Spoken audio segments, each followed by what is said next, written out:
Hey guys, welcome back to my channel. So today I'm doing a setup for a 9th birthday. It was a Barbie theme and we're going to jump right into the video. I'm doing a setup on this step and repeat, or I think is it a step and repeat? This is just a regular backdrop with drapes. I think the step and repeat is the ones with the vinyl and they have like printed on it or something like that. Anyway, I'm doing a setup on here and I didn't want to do the up and over. I had no desire to do it. I didn't want to do it.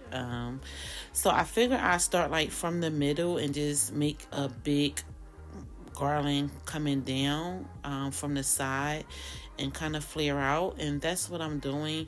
The colors that I'm using, I use hot pink by Tuftex, and I double stuffed it with red in the inside with hot pink on the outside, and then that pastel pink is, of course, is pink in the inside, white on the outside, and then I have that pearl magenta, which is really pretty, and I double stuffed that with rose pink in the inside by Qualatex, and then the pearl magenta on it. Was it pearl magenta? Yes, pearl magenta on the outside. So I'm adding my clusters, and they are clusters of 6 balloons, and some of them I have 2 clusters at the same time, like the one I have right now I was tying. It was a cluster, 2 clusters tied together that I'm using at a time. And sometimes it is a little hard to tie the double stuffed balloons, and I think I was struggling right here. And if that happens, and I've been doing tying by the necks for a long time, and I will still reach for a 260 if I find myself tying a little bit too long, or is it just too tough. And sometimes when working with pearl or metallic balloons, the balloons are a little bit more tougher to tie. Even though it was a double stuff and I would have been tying the inside, sometimes just working with them in general just harder to tie. So I would rather just reach for my 260 instead of putting that much strain on my hands and trying to tie them together. So right now I'm just attaching it back to the backdrop. I used the 260 to attach it to the backdrop, and I'm not sure why it even came off, because I tied it twice, I believe so, but that had came off. And the 18-inch balloons I have in pink and the hot pink. And right now I'm just attaching another cluster. And remember, when you attach a cluster, you don't want to just attach it one time. You want to attach it to 2 different clusters so it can really hold it down and secure it and not move at all. And I'm adding a little quad of 4-inch balloons to the front. And these quads they've been my new favorite things, or my new like best friend on the side, because sometimes in the front of your garland you don't want to add a cluster because it would look really chunky, and you kind of want to end your garland off in a more subtle way. And I find that using a quad of 4 balloons, it allows the balloons to sit like right on the floor, and it kind of give it what was that? I don't know. It gives it a more clean look when it's like the end of the garland, and it looks more, and it gives it a pointy look as well. So a cluster just give it a nice chunky bulky look, whereas if you use a quad of 4 balloons, it give it a more pointy look, and it kind of like it's just a nice touch. You'll see it if you out practicing. Do the difference, compare a cluster right next to a quad, and you'll see the difference in how they would end your garland off and how they look. So I do reach for those a lot, even if I'm not even adding the quad at the bottom. Sometimes I just maybe use a quad just to fill in some space on the side, because sometimes a cluster just may be too much and you just want your balloons to just fill in a little bit of space. So you put in a quad, and it does the job like amazingly well.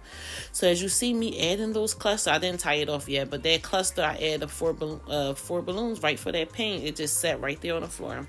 And I made these because originally they wanted some white as well, but I didn't want to use a lot of white because sometimes white can take away from the color palette.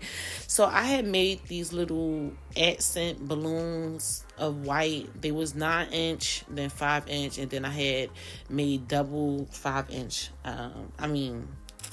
Made the smaller balloons out of 5-inch balloons. But I had made those little white things, and just to add on there as an accent piece. And for those silver mini garlands that I just put in there, I don't just sit the garland on top of the 5-inch mini garland. I don't just sit it on top of the balloons. I like to actually push it in and kind of like nestle it in, so it's not like just sitting on top. And I want to blend it in basically and make sure it looks as if it's a part of the garland. So that's what I do there. And I'm just looking for a spot to add this other one. And just tying it off. And I usually like to tie it at least to 2 to 3 places if I need to. So right now you're seeing me tying it at a second place. And if it was a really long one, I usually will tie it to one other place just so it can pull in another direction. And this is Noelle, you know, and I had someone else coming out to shadow me as well, but Noelle is actually adding on those 5-inch balloons right now. She using the neck of the balloon to add them on, but you can also add them on using a that's the venue owner.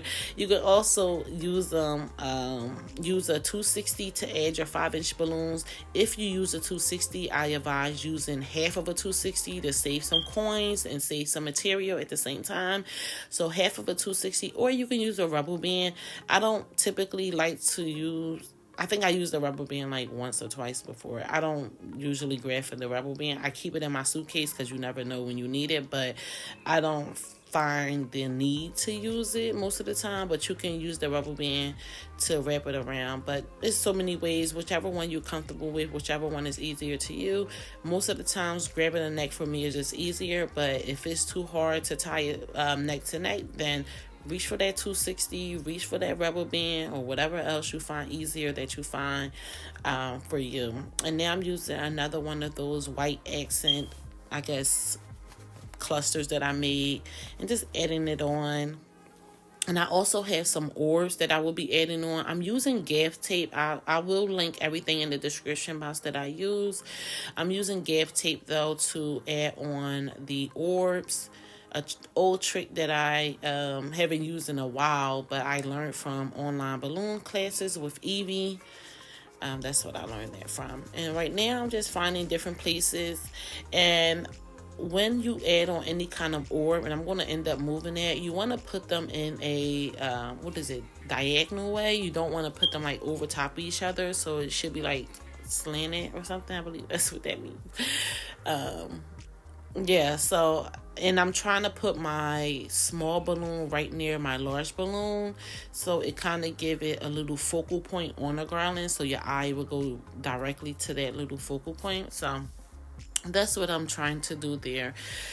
And some of them was a little, like I haven't did orbs in a while, so finding the placement was a little bit of a struggle at first. So I'm trying to find the right placement because I haven't did it in so long, but I ended up finding some good places. You see I moved that big one at the top and I put that orb right next to it, but now it kind of has the 5-inch mini garland that I did. So I don't know if I ended up moving it or if I left it like that. I don't know.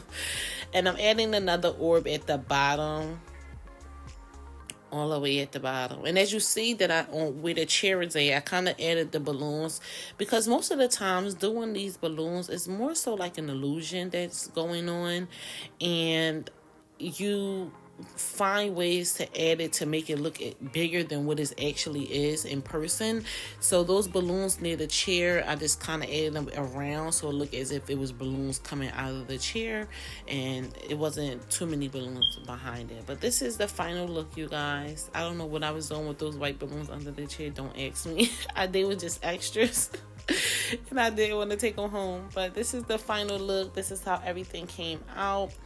I also made that balloon topiary in the background. If you guys didn't see it on my Instagram page, follow me on Instagram at Balloons.Online with the number 3 at the end. But yeah, I had made that as well. I didn't do a tutorial because I just made it in the comfort of my home. And this is how everything turned out. If you guys have any questions, please let me know, and I'll see you in the next video. Bye.